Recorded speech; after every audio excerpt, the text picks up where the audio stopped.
Selamat datang di channel Neng Parsini.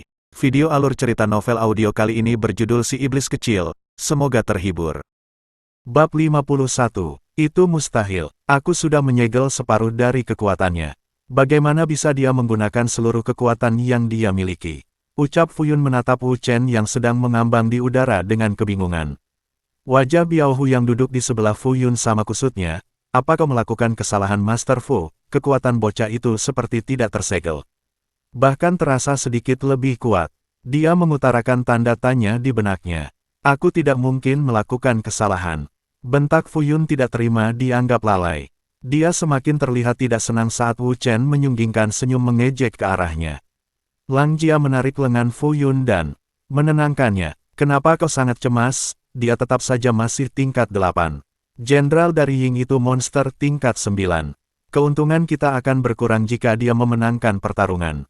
Dua orang dari Sekte Pedang Dewa itu menyadari kesalahan mereka. Lebih dari separuh penonton bertaruh besar pada Wu Chen. Bisa-bisa keuntungan yang diserahkan oleh Jenderal Cheng Jun akan terpakai untuk membayar pemenang taruhan. Biao Hu juga berdiri dengan panik. Master Fu, kau harus melakukan sesuatu. Mereka bertaruh dalam jumlah besar padanya. Dia mulai terlihat panik. Lang Jia sedikit berbeda, dia bersikap lebih tenang, memperhatikan hujan salju yang semakin lebat. Aku baru ingat sekarang, kristal roh monster di dalam tubuhnya adalah milik monster es. Monster jenis itu akan bertambah kuat saat cuaca seperti ini. Itu aku juga tahu, tapi tetap saja mantra segel di cincin itu akan tetap menyegel setengah kekuatan monsternya. Fu Yun sangat kesal saat melihat raut keraguan di wajah Lang Jia. Dia tidak senang kemampuannya diragukan. Wu Chen mengambang di udara menatap Cheng Jun dan Yuan Shu bergantian. Lalu dengan api bening dia melelehkan cincin yang membelenggu lehernya. Sebutanmu Yuan Shu bukan? Jika kau bekerja sama denganku, kita bisa menghancurkan arai penghalang, kau mengerti ucapanku? Tanya Wu Chen pada serigala iblis. Wu Chen sedikit tidak yakin jika Yuan Shu mengerti dengan perkataannya. Monster itu masih mengeram dan menatap tajam padanya. Dia langsung membuat bola api berukuran besar saat kepala merah serigala melakukan hal yang sama, bersiap untuk kembali beradu kekuatan dari inti api. Dua kepala Yuan Shu melolong, membuat Wu Chen mendesah tidak berdaya, tapi beberapa detik kemudian, dia tersenyum. Serigala itu ternyata tidak menyerang ke arahnya, melainkan ke pusat arai yang berbentuk kubah berwarna merah transparan. Bagus, teriak Wu Chen juga mengarahkan bola api ke titik yang sama. Cheng Jun melihat pergerakan kedua lawannya mengatupkan gigi. Kurang ajar, jangan kira kau bisa melarikan. Jenderal Ying itu melesat hendak menebas Wu Chen, namun bola api bening sudah melesat lebih dulu. Wu Chen melihat serangan langsung memutar badan dan mengerahkan tendangan bayangan ganda. Mereka sama-sama terdorong mundur, sesaat sebelum dua bola api menghantam arai. Tiga monster itu langsung turun ke permukaan seraya membuat tameng energi untuk melindungi diri dari dampak ledakan.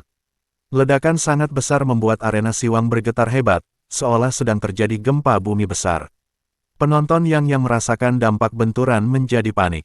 Asap tampak mengepul di dalam arai penghalang, menghalangi pandangan semua orang. Hanya terdengar suara benturan dan kilatan cahaya yang menandakan pertarungan masih berlangsung sengit. Saat kepulan asap mulai menipis, seorang penonton berteriak menunjuk ke arah tengah kubah penghalang, lihat arai penghalang sudah retak. Fu Yun yang melihat retakan di tengah kubah menjadi sangat geram. Pasti dia yang sudah membunuh dua penjaga, ucapnya terbang dan mulai membuat gerakan mantra untuk menutup kembali retakan. Sulong yang melihat gerakan Fu Yun, tidak membiarkannya begitu saja, cegah dia memperbaiki arai, walau hanya dia sendiri ahli abadi di pihaknya, dia tidak punya pilihan harus melawan Fu Yun dan dua orang Sekte Pedang Dewa. Keadaan menjadi kacau balau, penonton mulai berhamburan keluar saat orang-orang Su bertarung melawan penjaga arena Siwang. Namun banyak juga di antara mereka yang membantu, karena mereka juga bagian dari penduduk kota Lusui. Kembali ke arena, Wu Chen berhasil dipukul mundur oleh Chen Jun. Tiga goresan luka dari cakar singa terlihat membekas di wajahnya. Dari arah luar juga terdengar suara pertarungan, dia menyipitkan mata ke arah atas. Tampaknya ada pertarungan lain. Apa yang sebenarnya terjadi? Pikir Wu Chen belum memahami situasi. Tidak terlalu memikirkan kejadian di luar, dia kembali melesat dengan cambuk yang dia dapat dari penjaga. Malam, mata tombak Chen Jun nyaris memotong satu kepala serigala jika Wu Chen tidak datang tepat waktu. Menahan dengan melecut tombak hingga arah serangan Cheng Jun berubah arah. Aku yang akan menahannya, kau hancurkan arai penghalang, perintah Wu Chen pada Yuan Shu yang juga sudah banyak mendapat banyak luka. Tubuh besarnya menjadi sasaran mudah bagi lawan. Kurang ajar, aku tidak mungkin kalah dari kalian, ucap Chen Jun seraya membuat gerakan mantra. Tangan, tubuhnya terlihat berkedut, lalu semakin lama, semakin membesar, membuat pakaian yang dikenakannya robek. Dia terlihat seperti memakai celana pendek yang sudah rusak. Wu Chen yang melihat tubuh lawan menjadi takjub sekaligus heran. Teknik apa yang dia gunakan? Aku tidak pernah mendengar teknik seperti itu sebelumnya. Gumam Wu Chen tidak melepaskan kewaspadaan pada sosok yang kini 2 kali lebih besar. Wu Chen menyerap banyak ki dari kristal roh, namun keanehan terjadi. Ki dari kristal monster hanya mengalir seperti aliran biasa. Jangankan memutus rantai takdir, dia bahkan tidak berhasil membuat segel rantai itu bergetar. Dalam kebingungan, dia tiba-tiba mendengar suara Wei Er dari dalam benaknya. Bocah tampan, anggap ini pelatihan pertama dariku. Lawan yang kau hadapi di masa depan tidak bisa dibandingkan dengannya. Aku sudah memperkuat 2 rantai terakhir sampai kau benar-benar mampu. Rubah sialan, aku bisa mati jika berlama-lama di tempat ini. Wu Chen merutuk sembari mencari keberadaan Wei Er. Namun dia tidak menemukan wanita rubah itu dimanapun. Pikiran harus tenang saat bertarung, fokus pada lawan dan sekitarmu. Bantuan untukmu akan segera datang. Kembali Wei Er memberi petunjuk. Membuat Wu Chen bertanya-tanya maksud perkataannya. Di area atas, Yuan Shu sudah melesatkan bola api, namun belum berhasil menghancurkan penghalang, hanya membuat retakan semakin banyak dan lebar. Karena Wu Chen lengah sesaat, Cheng Jun sudah melesat ke arah Yuan Shu. Binatang monster itu jatuh dengan keras ke permukaan karena salah satu kepalanya kena tendangan telak. Boom! Kaki serigala itu tampak goyah saat berusaha berdiri kembali. Kepala yang sebelumnya terkena pukulan, tampak terkulai lemas. Seperti sedang pingsan, tubuh Yuan Shu tampak bergerak linglung dengan menggelengkan kedua kepalan. Detik berikutnya keempat mata Yuan Shu bercahaya warna kemerahan, begitu juga dengan segel di kakinya, berkedip cahaya dari kalimat mantra yang terukit di cincin. Sial, rutuk Wu Chen saat Yuan Shu mulai menatapnya dengan buas. Ziwen menyunggingkan senyum puas melirik dari balik jeruji yang menutupi lorong selatan. Dia mendapat perintah agar Yuan Shu dikendalikan untuk menyerang Wu Chen. Kita tinggalkan Wu Chen sejenak. Dari arah luar kota Lusui, beberapa ledakan terdengar sangat keras, juga 3 kapal layar udara tampak terbang memasuki kota. Kaisar, terima kasih sudah bersedia ikut membantu. Menyelamatkan Pangeran Ying Chen, ucap Wu Ren yang berdiri di belakang Muaang. Mereka menatap lurus ke depan dari atas anjungan. Sedangkan Mulian dan rombongannya berada di kapal lain. Tujuan utamaku hanya untuk melindungi putriku, Mulian. Syukurlah kami berhasil mengejar kalian tepat waktu, balas Muaang dengan datar sembari melirik istri dan putrinya di kapal lain. Mulian dan Permaisuri berdiri dengan dikawal oleh 3 orang di belakangnya. Dia memberi perintah pada mereka bertiga. Xie Lian tetap bersamaku, kalian berdua bantulah Tuan Su Long untuk menyelamatkan Pangeran Ying. Chung Li dan Yu yang mengangguk tanda mengerti, pedang tulang hijau sudah berada dalam genggaman tangannya. Baik putri, kami pasti akan membawanya kembali, ucap mereka serentak. Nak, kau tidak kuizinkan meninggalkan kapal. Bagaimanapun kau masih ranah raja. Permaisuri dengan raut cemas memperingatkan putrinya. Dia lalu berbicara pada Xie Lian, lindungi putriku, kami akan turun membantu yang lain.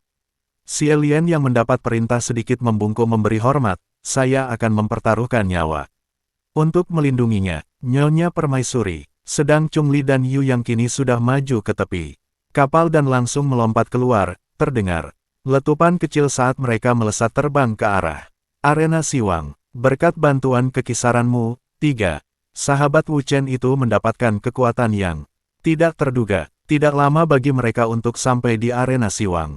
Karena kota Lusui tidak begitu luas, bisa dikatakan hanyalah pasar gelap bagi kultivator.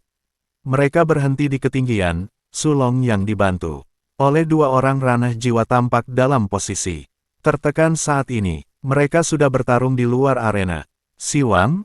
Aku yang akan membantu Tuan Sulong untuk menghancurkan Arai dan mengeluarkan Wu Chen. Kuserahkan pada saudari Yu. Kembali ke dalam arena, Wu Chen saat ini hanya bisa menghindar dari serangan Chen Jun dan Yuan Shu. Usahanya untuk menghancurkan cincin di kaki serigala itu tidak membuahkan hasil. Napas pemuda itu sudah tersengal-sengal, di lain sisi Cheng Jun menyeringai puas. Bocah, sebaiknya kau katakan di mana kau menyimpan token kaisar. Aku akan berbaik hati membunuhnya tanpa rasa sakit.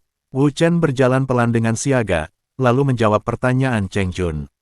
Kau berbicara seolah sudah memenangkan pertarungan. Mereka berdua hendak bertarung kembali, namun dikejutkan oleh dua aura monster yang mendekat. Satu tingkat 9, dan satu lagi tingkat 8.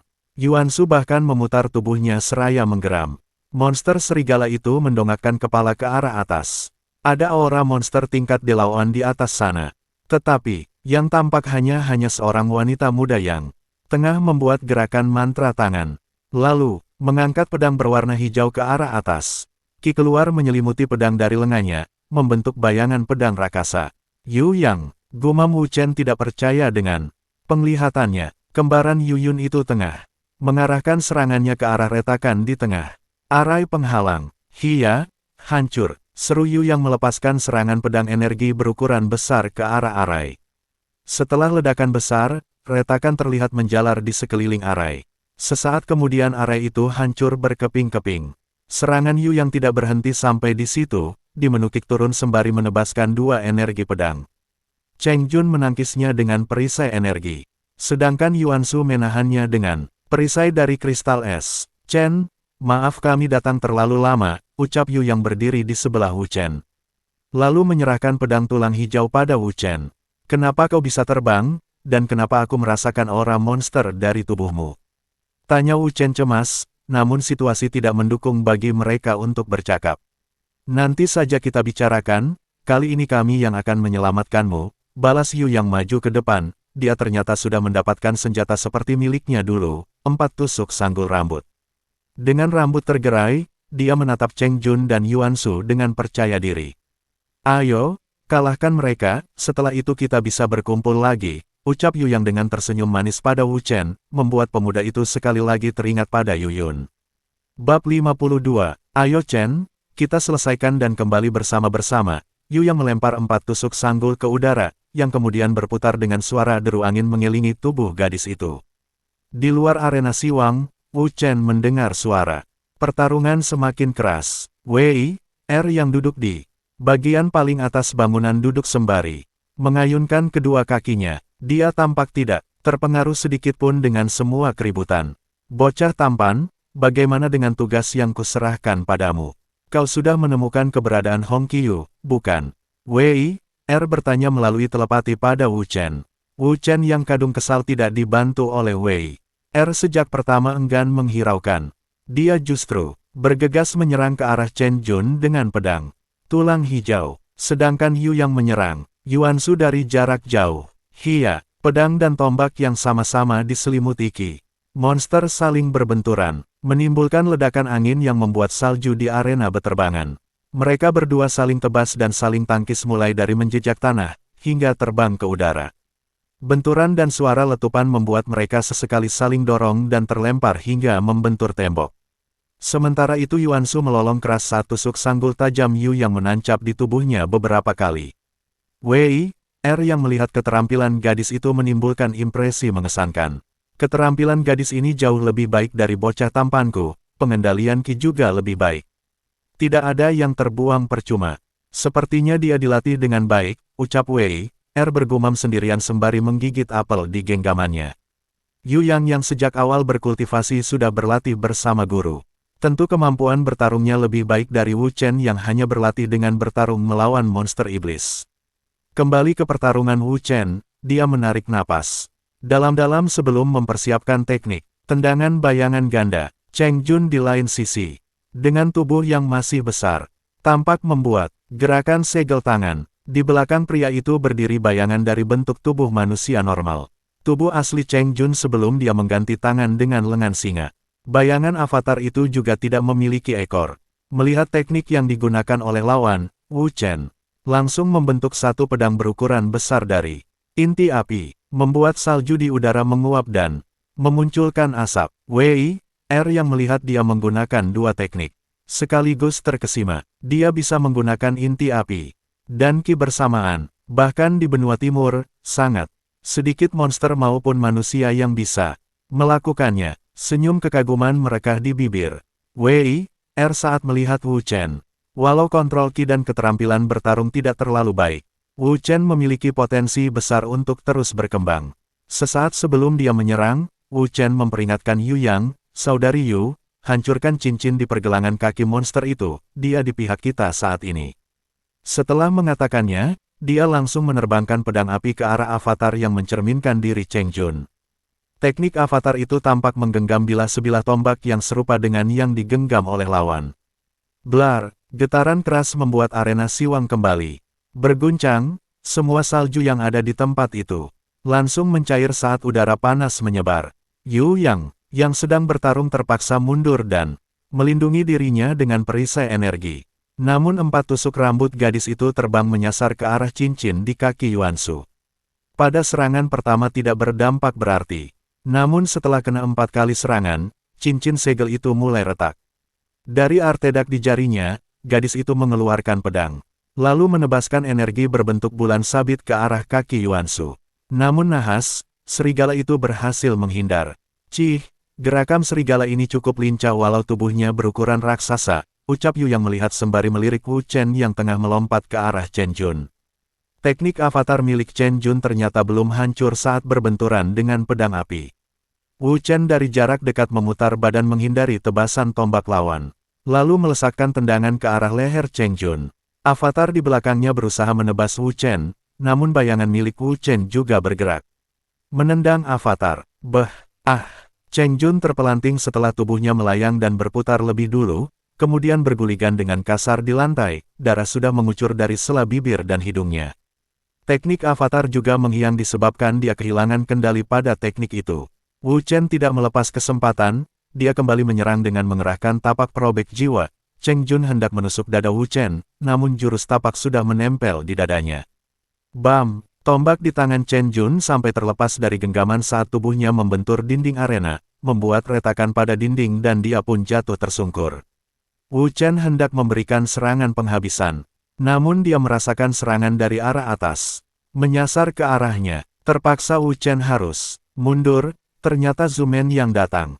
"Hari ini kita akhiri sampai di sini, kami akan menunggumu untuk menyelesaikan pertarungan di Jingyin," ucap Zumen meraih lengan Chen Jun dan membawanya terbang dari tempat itu. Wu Chen yang hendak mengejar mengurungkan niat, lawannya sudah menggunakan teknik teleportasi jarak dekat.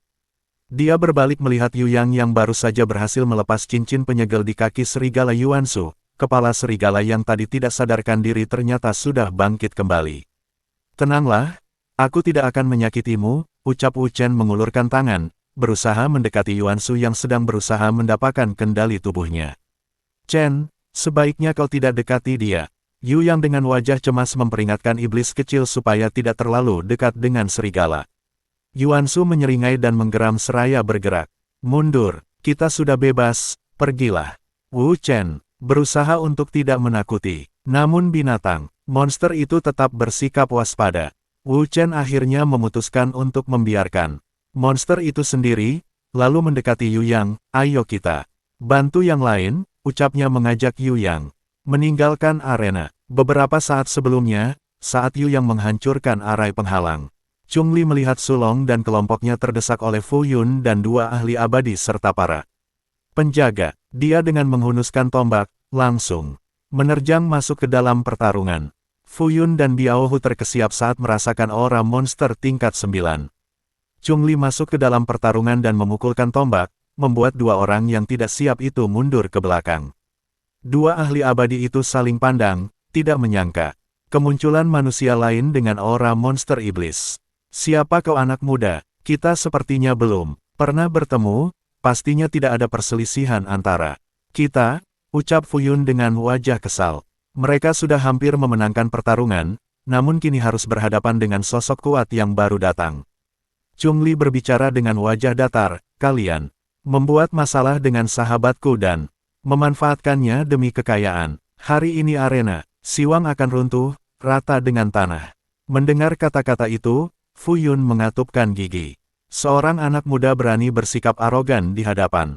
Dia yang sangat dihormati dan ditakuti oleh orang-orang Pulau Zhou. Tubuhnya gemetar karena merasa diremehkan. Hanya seorang ranah raja berani menantang Fu Yun. Ranah abadi tahap pertama, kuakui nyalimu anak muda. Fu Yun mengejek Chungli yang tanpa kekuatan monster bukanlah siapa-siapa di hadapannya. Dia benar-benar tidak sudi harus bertarung melawan Chungli, seolah merendahkan dirinya di hadapan orang-orang. Sulong yang berdiri di sebelah Chungli juga terkejut mendapat bantuan tidak terduga. Apa akan seperti ini masa depan di dunia kultivator? Dipenuhi manusia-manusia dengan kekuatan monster, batinnya seraya melirik Chungli. Dia menarik napas tidak berdaya, merasa itu bukanlah masa depan yang baik bagi. Namun saat Chungli berbicara padanya, dia merasa senang.